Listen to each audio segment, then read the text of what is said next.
السلام عليكم ورحمة الله وبركاته. هعمل معاكم النهاردة البطاطا. هنعملها بكريمة تحفة جدا، مش هتعملوا البطاطا تاني غير بالطريقة دي على طول. هنعملها بقوام كريمي تحفة جدا. يلا بينا نسمي الله ونبدأ على طول.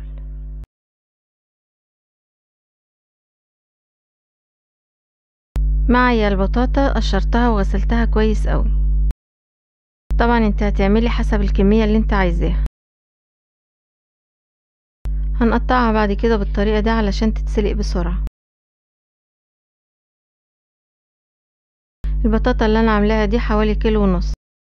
اهم حاجة بعد ما نسلقها نحطها في صينية تكون مناسبة، يعني ما تبقاش كمية البطاطا كتير والصينية صغيرة، هتلاقي البطاطا بقت عالية قوي ومش حلوة. عايزينها تبقى عالية حوالي 3 سنتي بس مش اكتر.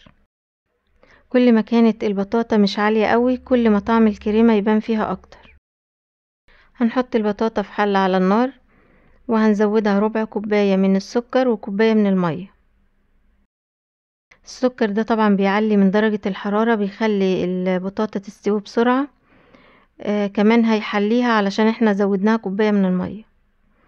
هنغطي عليها بقى ونسيبها تستوي على نار هادية خالص. وعلى ما البطاطا تتسلق هنجيب حلة وهنعمل الكريمة اللي هنحطها عليها. هستعمل هنا 3 مجات كبار من اللبن. بعد كده هحط عليها معلقتين من القشطة، لو موجودة هتبقى حلوة اوي، لو مش موجودة خلاص مفيش مشكلة.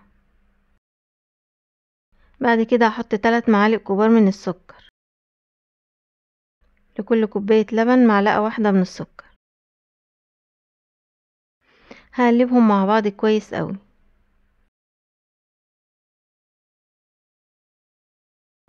بعد كده في حلة على النار هحط فيها معلقتين من السمنة و3 معالق من الدقيق.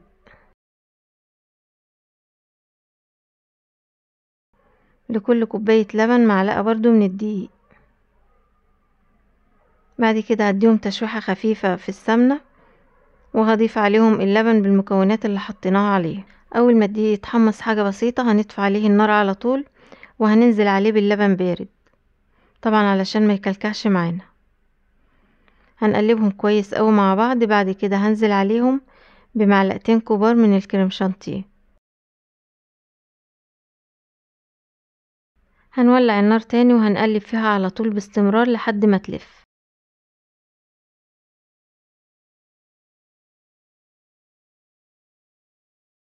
نفضل نقلب فيها شوية كده لحد ما تلف وتبتدي تتقل معانا.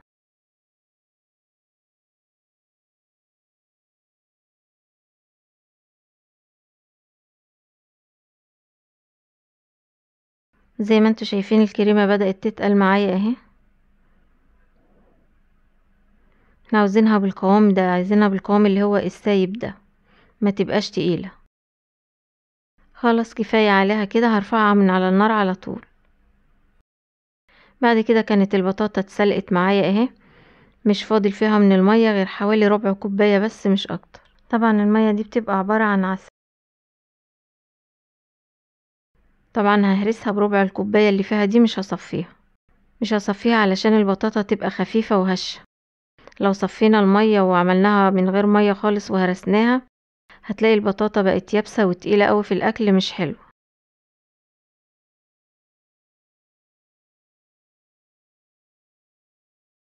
فلازم نسيب معاها شوية مية من اللي هي اتسلقت فيها، حوالي ربع كوباية او اكتر كمان شوية، مفيش مشكلة، هتخليها هشة وخفيفة.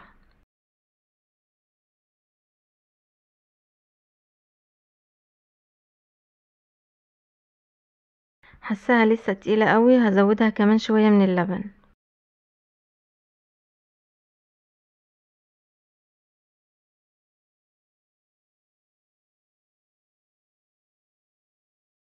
بعد كده هزودها برضو بحوالي معلقتين 3 من اللبن.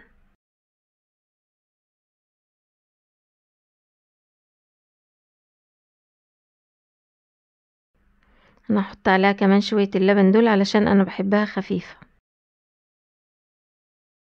زي ما بقولك كده، كل ما بقت خفيفة كل ما طعمها بقى احلى مع الكريمة.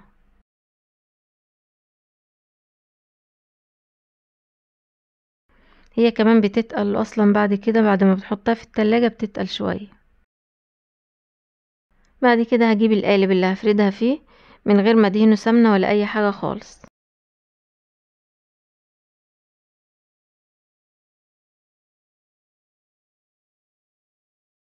هفرد فيه بقى طبقة من البطاطا ما تكونش عالية قوي، زي ما بقول لكم كده، مش اكتر من 3 سنتي كفاية قوي. شوفوا بقى الكريمة نازلة سايلة ازاي، شكلها كريمي وتحفة جدا. كل ما الكريمة بقت خفيفة كل ما بقت احلى. نعمل حساب ان احنا لما نحطهم في التلاجة هيجمدوا شوية عن كده.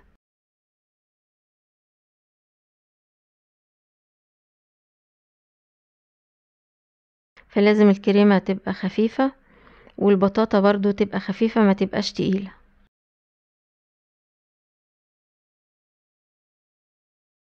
هتلاقيهم الاتنين ملمسهم بقى كريمي كده في الاكل وبقى تحفة جدا.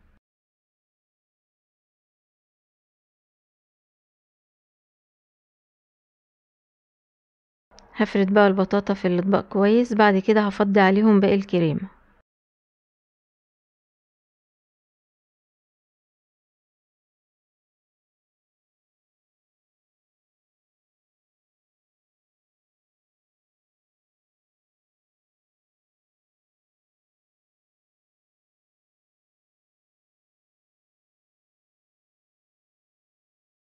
خلاص كده انا خلصت. هنحاول بقى نسوي وشها،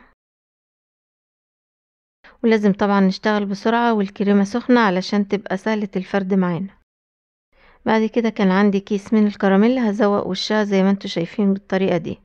ممكن تحطي صوص الكراميل زي ما انا حطيت كده، ممكن تحطي صوص شوكولاتة لو حابة، ممكن كمان مكسرات هتبقى حلوة برضو. اي حاجة موجودة عندك زيني بها وشها. دي طبعا غير اللي بنحطها في الفرن تاخد وش، دي بقى بتبقى ناعمة قوي وفي منتهى الجمال.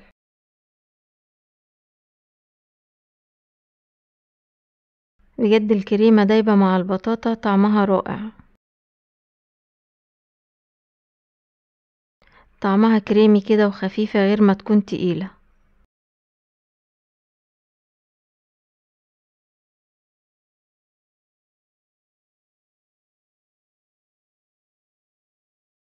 وبكده بقى خلصت معاكم البطاطا بالكريمة.